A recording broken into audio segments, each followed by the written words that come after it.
Hello, good morning, good afternoon, or good evening, depending on what part of the day you're watching this new data-driven Formula One episode.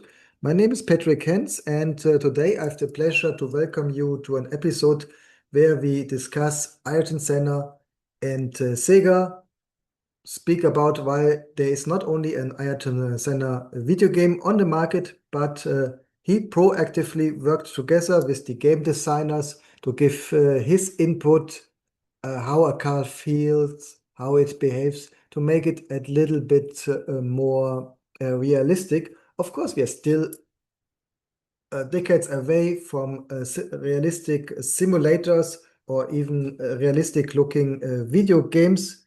At that time, if you wanted to play Formula One, you had to go to the arcade or at least have an 8-bit or maybe 16-bit game console, home computer at home.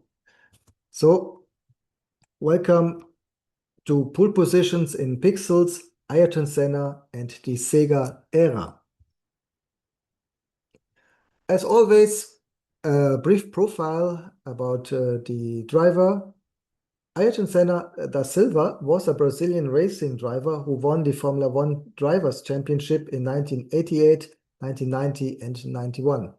One of three Formula One drivers from Brazil to become world champion, Senna won 41 Grand Prix and set 65 pole positions, with the latter being the record until 2006. He died as a result of an accident while leading the 1994 San Marino Grand Prix, driving for the Williams team. Born March 21, 1960, in Sao Paulo, the capital of the Sao Paulo state in Brazil, and as mentioned, tragically died 94, 1st of May at the San Marino Grand Prix, who was organized in Italy in the Emilia-Romagna near Bologna. He started his career at Toleman, but fast progressed to Lotus, McLaren, and the last year driving for Williams. 162 entries, 41 victories, and as mentioned, the three championships in 88, 90, 91.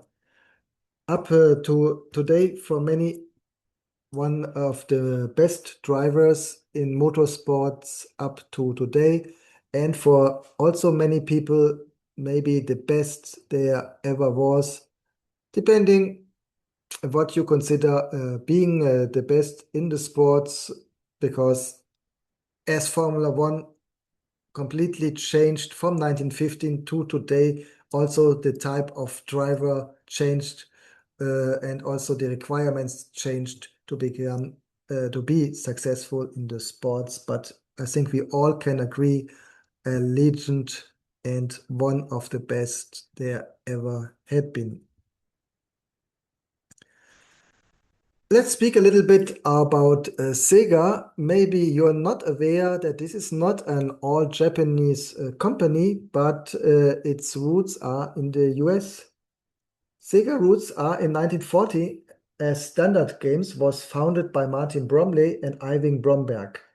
It was a coin-operated amusement company in Honolulu, Hawaii, supplying jukeboxes and slot machines to US military bases. So, coming from an economic background, they correctly identified that soldiers had been an interesting target group for this type of entertainment machines. Then in 1945, after World War II, they sold their company and founded a new one, Service Games. So the name still sounds a little bit similar, and Service Games can be shortened to SEGA, the name which is active still up to today, indicating their further focus on military members. So also for economic reason, they had this company, they sold this company, and then practically opened the same type of company again. But then the US forbids slot machines or any other kind of games where you could win games, so where you could win money on its territory. And SEGA of Japan was founded in 1952. Again, same target group, the US soldiers still in the bases in Japan after World War II. Sorry. So practically, it's the third company they founded with the same target group. By the 1960s, Sega became a pioneer in arcade gaming, releasing classics like Periscope in 1966 and the well-known Pong-style electromechanical games. The 1980s marked Sega's console debut with the SG-1000, this in 83, and the iconic Master System in the 85. The 1990s saw its golden era. The Genesis Mega Drive in 1988 rivaled Nintendo, and Sonic the Hedgehog became its mascot, which is popular until today, as we had, for example, the various movies about Sonic and his friends. But then financial struggles led Sega to exit hardware in 2001, not only a Sega problem, but all manufacturers of gaming consoles had these problems, while practically Nintendo survived together with Sony PlayStation, and later came Microsoft to the market. Today, Sega thrives as a game publisher, owning studios like Creative Assembly, responsible for Total War, and Atlus, like having games like Persona, and remains a beloved legacy brand, which we see, for example, with the Sonic movies. So how started their video games related Formula One? And this goes a long way back to 1979 when they released Monaco GP in Japan, and a little bit later in November 1979. Sorry, not later. At the same time, it was released in Japan and in the US, while a little bit later in January 1980 also in the other countries outside Japan and the US. It was a huge commercial success in arcade, and here you see the game machine as it looked back at the end of the 1970s. So interesting, you see it is painted like the classic Formula One car from Niki Lauda, the Ferrari, like driven in 76, 77. And I imagine this was not licensed by Ferrari, so that's why it doesn't say Ferrari, and maybe the horse looks a little bit different than on the original Ferrari logo. But I assume this also changed here the legal regulations. I think today you couldn't create a game machine with this design, strongly assembling the design of an existing car, a race car, without having any kind of licenses. Fast forward 1987. For the 1987 Formula One season, Ayrton Senna teamed up with Satoru Nakashima at the Lotus Honda team. With this, he received the attention of Japanese media and society. You have to assume Nakashima was pushed into the Lotus team as having Japanese driver in a team using the Honda engines. I mean, we had the number one team with McLaren Honda, and Lotus was practically their second team, their junior team. And here, at least, they wanted to have a Japanese driver to sell the success of Honda to the Japanese customer. Of course, Formula One is marketing for the manufacturers. So we had a lot of Japanese reporters, camera teams at the Lotus box. And as Ayrton Senna was very successful also with the Lotus, of course, the attention of the reporters not only went to Nakashima, but also to Ayrton Senna. So in Japan, people saw slowly more and more about Senna, and with this, he became practically the first Formula One star in this country. Senna bonded with Honda founder Soichiro Honda, as both believed in the power of dream. In Japan, for example, Honda is known as the Dream Company, and both agreed that yes, you have to work hard, but if you work hard and you have your dream, you can achieve your dream while giving all for this dream. And here both had the same mindset, the same philosophy, and with this they bounded quite good.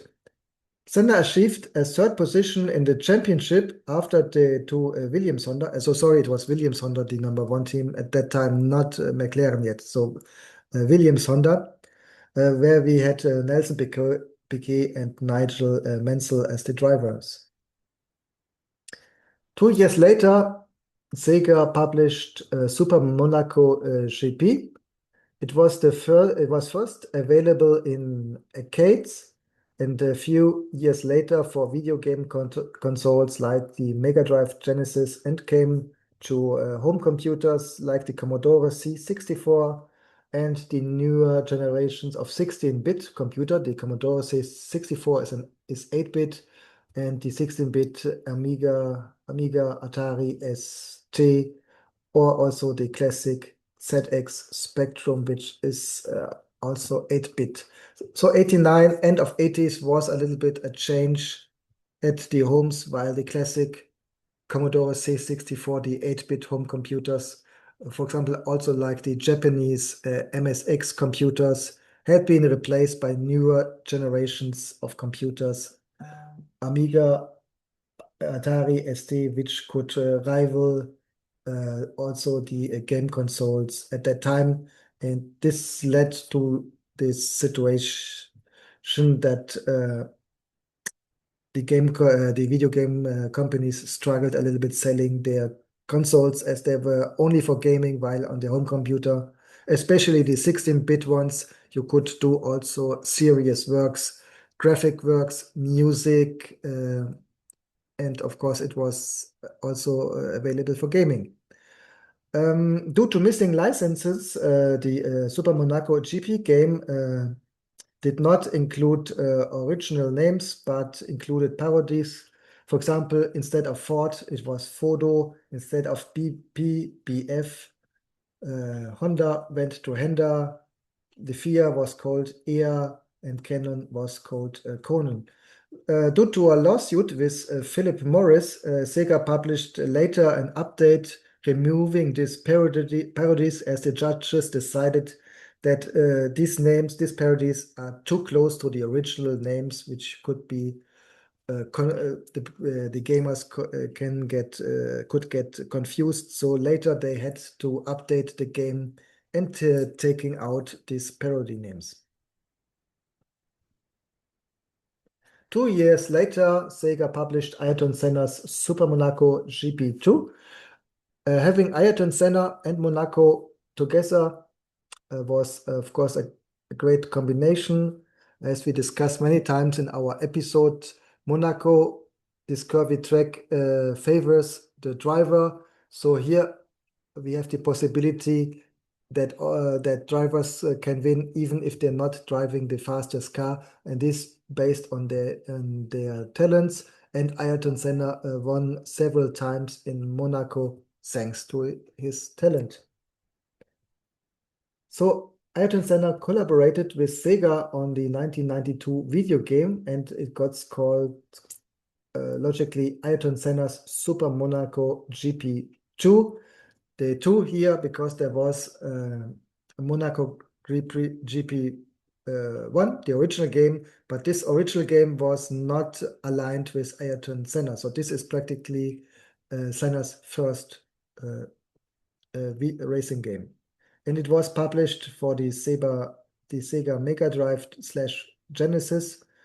And the Brazilian company Tectoy, Sega's distributor in Brazil, proposed the partnership, leveraging Senna's fame in Japan, where he was a motorsport icon, as we already discussed. So it came triggered by Tecto, a Brazilian company who had been first the one identifying the potential of the Senna brand for a video game. And with this idea, they went to Sega and sold them the idea.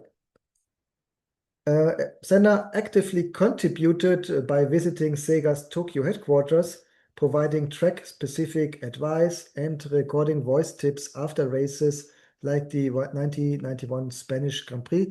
So even if we are only speaking about a video game, he took this quite seriously, because if you wanted, he had the idea that if you want to use his name, this should be a product on the same quality as he wants to deliver on the racetrack. So he wanted to be sure that this is really a high quality, fun game for his fans. Senna met Sega developers in October 1991 during the Japanese Grand Prix week, turning a brief session into a 3-hour fan event with over 400 employees. Again, Senna was a superstar in Japan, the first Formula One superstar ever in this country. He ensured authenticity by refusing tips for untested tracks and helped refine the game's simulation, including braking points and cornering.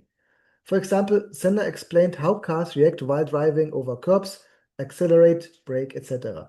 Furthermore, he supported the game designers for 3 fictive tracks.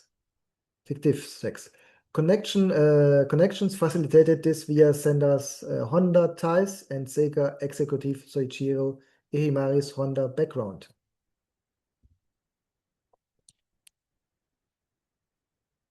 So here we see 92, the game, the cover, beautiful 1980s cover design, and the game was also quite technically quite interesting for its time.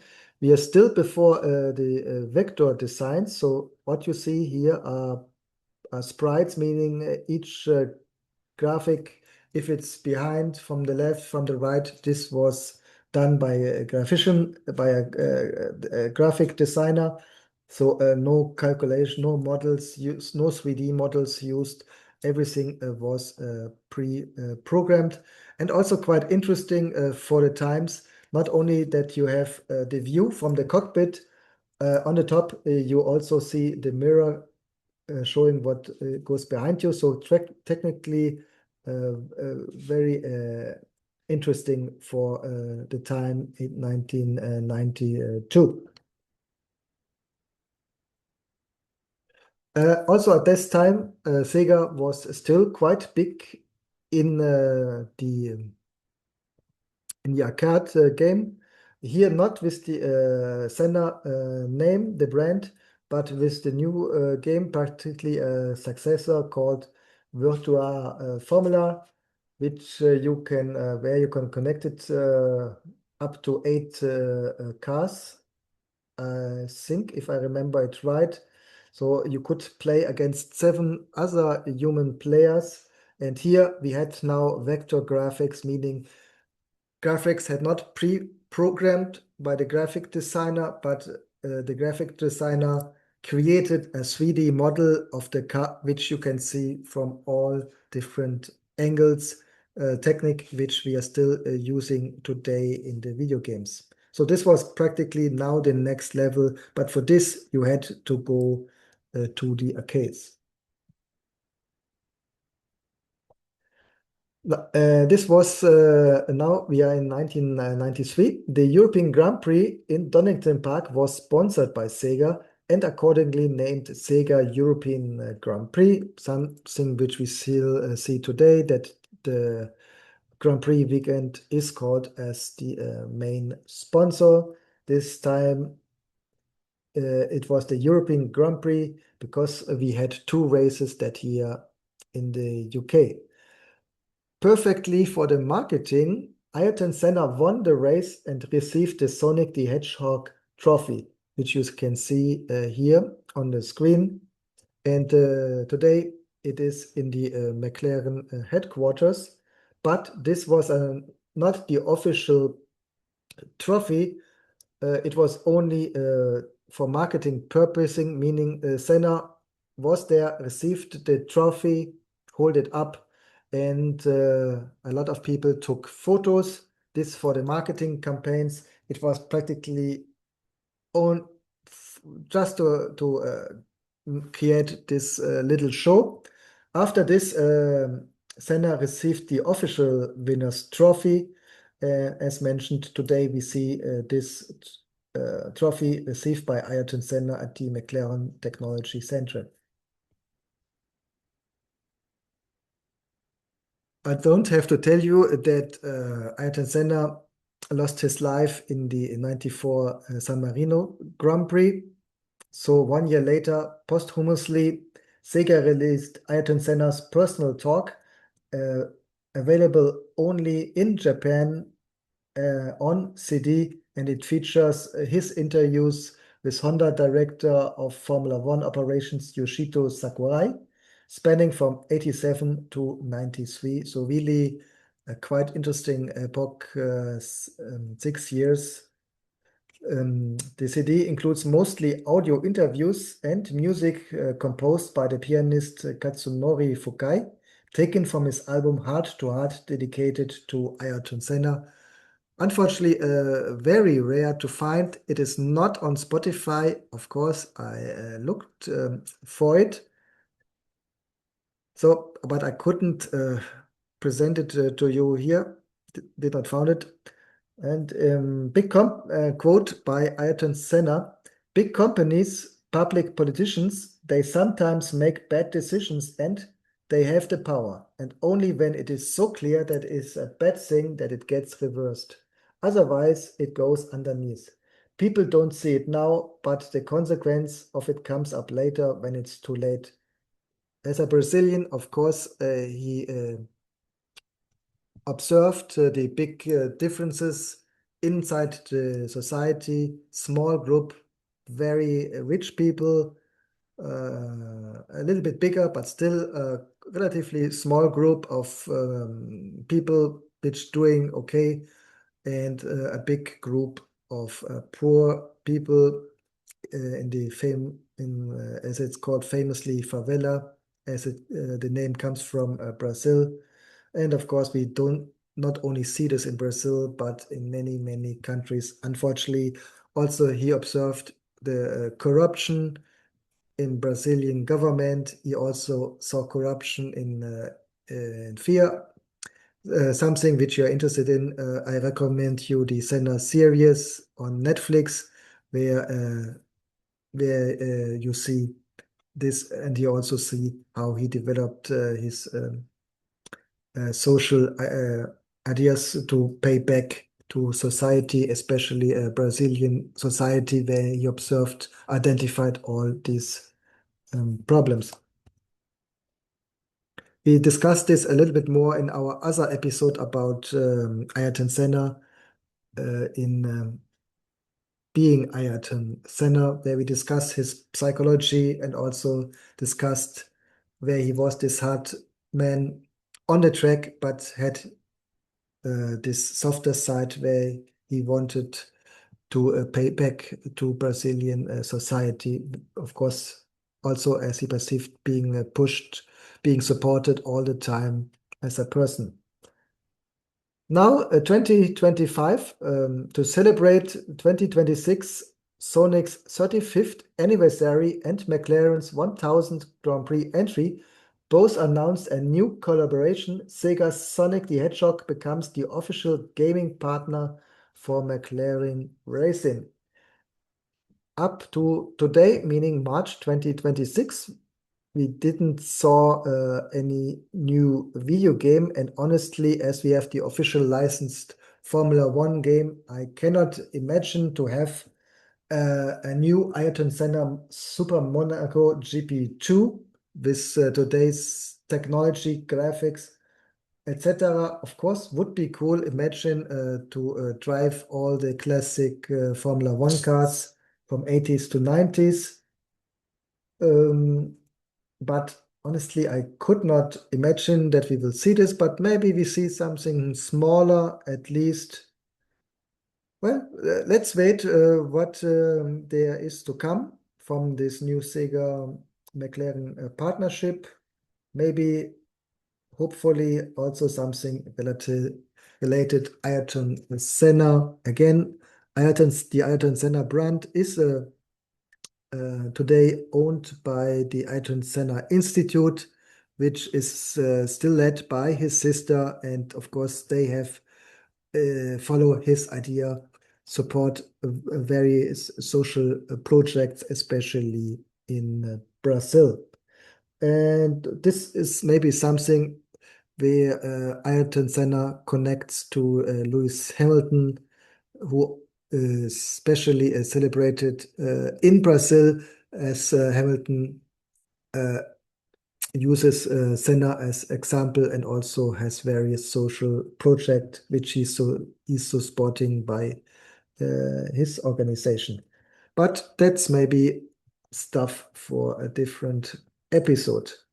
I hope you enjoyed this a little bit different topic, including classic video games and one of the best drivers in the sports. If yes, please give us a like, follow our podcast to always get automatically the newest episode, the information, or maybe already downloaded on your podcast catcher.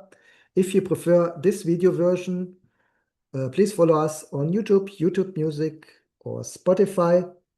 As a Senna fan, I recommend our Spotify playlist being Ayrton Senna. As I mentioned, the other episode about Ayrton Senna, the soundtrack where we included various songs inspired by Senna. I am sure you will like it. With this, hope to see you soon, and until the next time, bye bye.